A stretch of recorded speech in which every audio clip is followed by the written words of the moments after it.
achieved.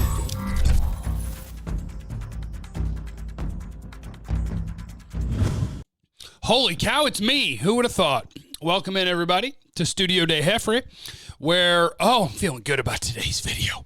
Remember, subscribe at youtube.com/Jeff Kavanaugh and leave in the comments what you want to talk about tomorrow, because there's not always sports content, but I got some today.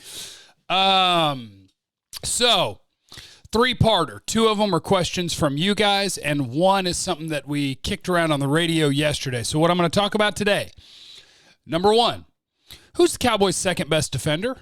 And what does that say about reasonable expectations for this defense this year? Two, Cowboys offseason what if that involves Jadeveon Clowney. And three, how are teams going to defend the Dallas Cowboys this year? So I want to start with number one. The premise is, because I was reading yesterday, I think it was on NFL.com, maybe it was ESPN. Sorry, I'd give you credit, but I don't have it pulled up anymore. But the idea was, who is every team's homegrown guy that either can or needs to take a big step this year? And with homegrown, they don't mean like from DFW. They mean a guy on, and they're going off of rookie contracts, like a rookie contract guy that could take a big step this year or needs to take a big step this year. And the writer chose Leighton Vander Esch for the Cowboys. And I think that that's a good pick. The trouble with it is, and this year, I think that they helped themselves in a big way, because I think that this draft is going to turn out to be a really good one. I think CeeDee Lamb is special. I think Trayvon Diggs can be a quality starter in the league. I think Neville Gallimore can be a starter in the league. I think Reggie Robinson could develop to be a starter in the league. Bradley and Nye can be a rotational player on a defense.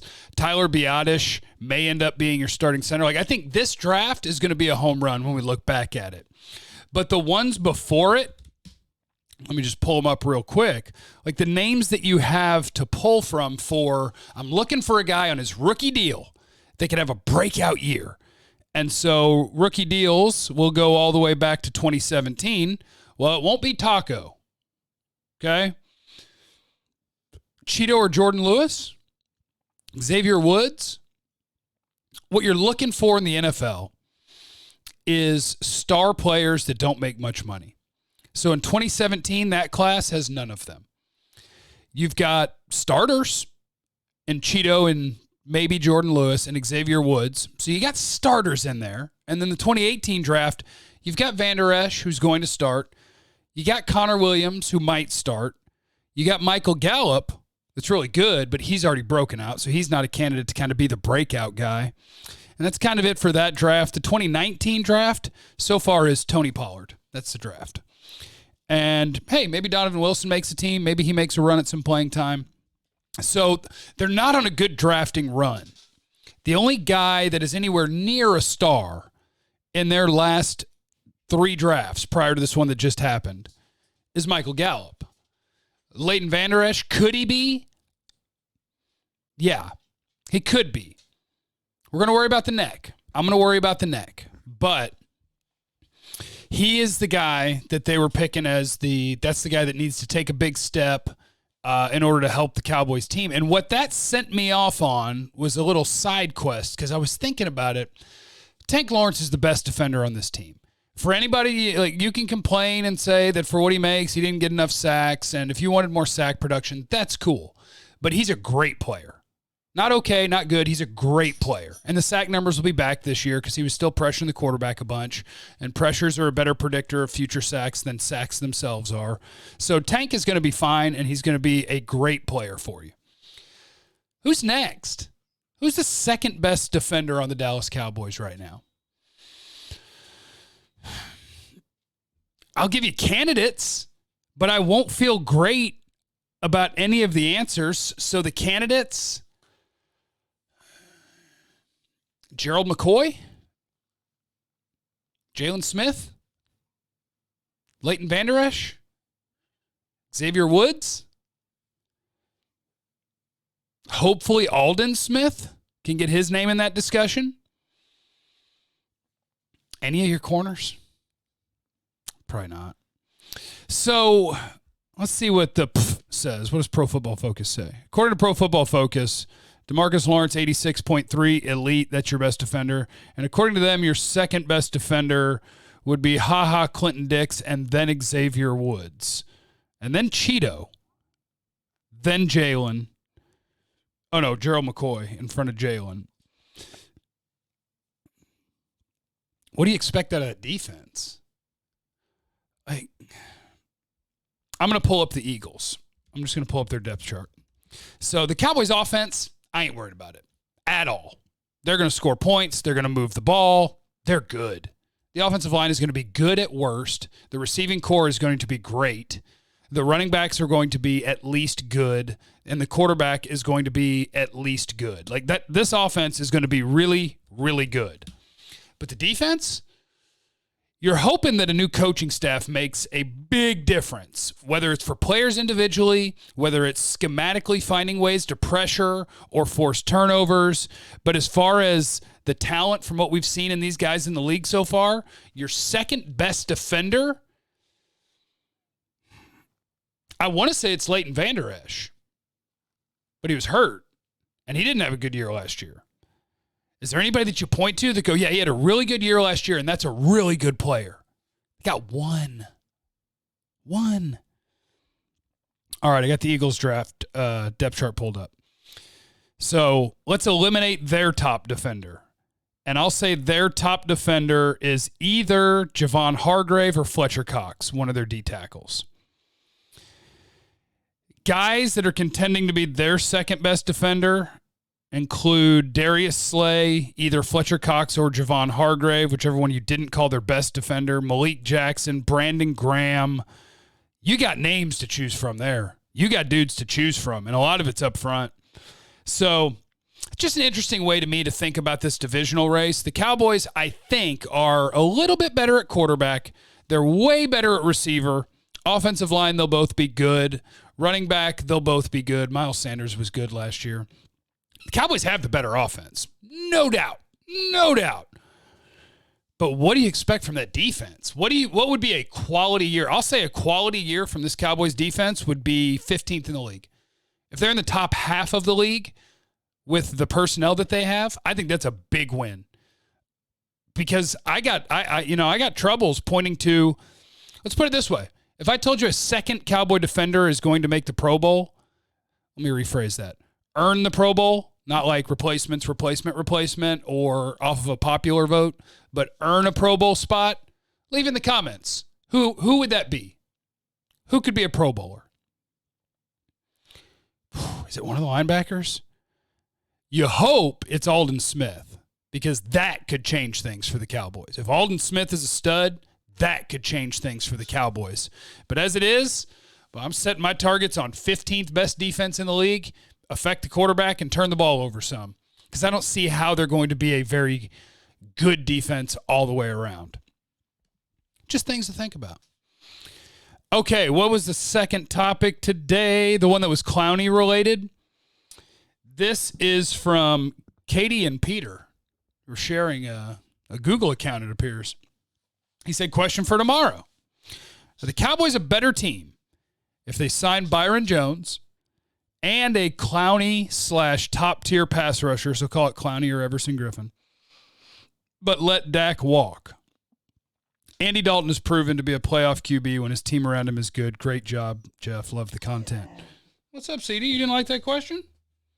Oh, it's because Stomp has both the toys, and you know that you can't grab for them or she'll go, arr. That's tough. You have to figure it out. There you go. Paw towards it. See what she does. Let her think about it. Let her think. You're getting close. Okay. No, they would not be a better team. No. Absolutely not. No. If you give me Clowney and Byron Jones and the total there is, what did Byron get? $17 million. And what's Clowney going to get? Maybe 10 or 12, maybe 12. Let's just call them $30 million together. No. A good defensive end / pass rusher and a really good corner, that ain't the value of a good quarterback. And I get it. I'm one of those guys, too, that I'm tempted. I want to see teams that are willing to, at quarterback, be like, let's see just how valuable is this rookie deal. Problem is, and Dalton, like, you could count as a rookie deal, right? That's how much he makes, not much. Is that tempting? Yeah, but not at the expense of intentionally getting worse at quarterback. And that's like, I don't know the dollar figure on it, but it's big. I don't know the dollar figure on intentionally getting worse at quarterback. If you had a guy that was a little more intriguing as the backup, like I like Dalton as a backup. I think he's probably a top 5 backup in the league, right? But if you had like Jameis when he chose the Saints, if I had Jameis Winston, yeah, give me Clowney, Byron Jones, and Jameis with the boomer bust factor that I know is coming. Over Dak? Sure. Because I've also, with Jameis, got upside where I can be like, it's tantalizing. It's like, guys, he's really, really good, except for when he decides to throw the ball to the other team 20 or 30 times a year. Like, he's super talented. Dalton's kind of on the back end. He'll be a backup from here on out. That's what he's going to be. So, no, you would not be better with Clowney and Byron, but you could still sign Clowney. I'd be a fan of that. Everson Griffin or Clowney. Bring me either one of them. They got a lot of numbers up front, but they don't have a lot of top-end quality up front. And Clowney, much like, kind of like Tank last year, Clowney's not a great pass rusher, but he can pressure the quarterback, and he's a dominant run defender. Dominant. Yeah, bring me Clowney. But no, you would not be better off with Clowney and Byron than you are with Dak. Cut it out. Y'all leave Dak alone, for crying out loud. And the third one, hey, Jeff, love the show, bro. This is from Donnie. Would love to hear your thoughts on how teams will defend us. Will they stack the box to stop Zeke or play coverage to stop our 3-headed monster receivers? Either way, I see us putting a smackdown on defenses. All right, I'm going to pull the mic out for this one. I'm going to make this as clear as I can. This is not hating on Zeke. This is not hating on any other running back. Teams don't stack the box for running backs. They don't do it. It's not a thing. It's not. Zeke saw dang it, I looked it up yesterday, like 20th or 25th most 8+ man boxes last year because they're not stacking for the running back. They're stacking for how you line up. You want 8 in the box? Play with 2 tight ends. That'll get you 8 in the box, at least 7. Put a third tight end, and I guarantee you get 8 in the box. That's box counts are not decided by running backs. They're just not. Otherwise, we could just say, hey, who sees the highest stacked box percentage, and it would read as the best running backs in football at the top, but it doesn't. It reads as the teams who use tight ends and fullbacks the most. That's who sees the stacked boxes. San Francisco. Yet they're still schematically so good that their undrafted free agents are getting 5 yards a carry. So teams are not going to stack the box against the Cowboys.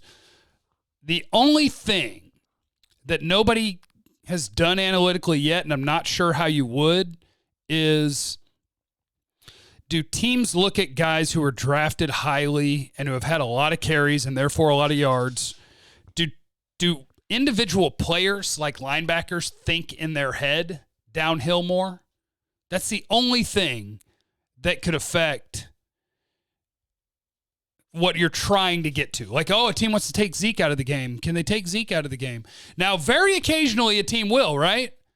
Wade Phillips in the playoffs, he did stack it because he knew that the Cowboys were inept and that the coaching staff wouldn't adjust. He was like, hey, on first down, they're going to run it. Put an extra guy in the box. Stop it. And then, you know that Wade Phillips had pages of stuff. He's like, now, once they catch on to that and try something different, here's what we're going to do, and then we'll do this, and then we'll do this, and then we'll do this. He just never had to flip the page because the Cowboys just kept ramming Zeke into a brick wall because that's Jason Garrett. So teams are going to defend your quarterback and your wide receivers. That's what they're going to do. If you want to make the case that you'll have individual players thinking run, it's just that's not really how football works because the way football works is on every play. Let's say you're an 11 personnel. You've got 5 linemen and a tight end attached to the line of scrimmage, and it's a 4-3 team. There's still going to be a nickel, but they may have 7 guys in the box against your 6, and they all have a gap responsibility, right? Between center and guard, gap. Between center and guard, gap on that side. Between guard and tackle, gap. Between tackle and tight end, gap. Outside tight end and outside tackle, gap. That's 7 gaps. Everybody on that defense has a gap responsibility. This is why play action works so well, and this is why it's also that play action doesn't matter who your running back is or how often you run it. It's just that if I snap the ball and go like this, you can't see, and I go like this and pretend I'm going to hand the ball off and the running back is running towards the football, all those players have a gap. You have to be in your gap. That's why play action works. It's that easy. The only way it's going to stop working is if teams start telling their players, ignore your gap until they actually hand it off. We're playing coverage. Because guys got to fill their gap. Otherwise, you're parting the Red Sea for a running back. So teams are going to defend the Cowboys based on how they line up. And I think the way they line up most often is going to be with 5 offensive linemen and Blake Jarwin, either attached or detached. And when he's attached, teams are going to play you in nickel. They'll have 5 DBs out there. They'll have 2 linebackers. And they'll play the defenses that those teams play, which is they'll play coverage more than they're worried about the run. And they'll assume they can stop the run with 6 and play 5 in coverage against your 4 guys potentially coming out, or maybe running back 2. That's how teams are going to play them. Now, it could be the best thing that ever happened to Zeke if teams are really worried about you offensively, and the Cowboys are willing to consistently run 3 wide and detach Jarwin from the formation. Now we're creating a lot of space, and you may be getting a 5-man box against your 5 offensive linemen. Now give it to Zeke or Pollard, either way, because now we've got the matchups we want on all of our blocks. That's why I hate tight ends. You don't want the matchup of Jarwin versus whoever you just brought to the box in the run game. You don't want that matchup at all. You're going to lose that matchup. So now you had another tight end, right, when Witten was here? All right, let's go Witten and Jarwin. All right, they're both a net negative as a blocker, so we've just invited 2 losses, and we're going to try to run. It's so dumb. It's so dumb. So subscribe to the page, please, youtube.com/Jeff Cavanaugh. Remember to check 1053thefan.com every day and leave in the comments what you want to talk about tomorrow. I love you guys, and I'll see you here on the radio in just a bit. And stay tuned, because I have something cooking that I hope to launch this weekend, myself and some friends, to try to help the world and make the world a better place. So stay tuned. Turn on the notifications, the little bell on YouTube. Make sure you don't miss a video, and I'll catch you guys on the radio.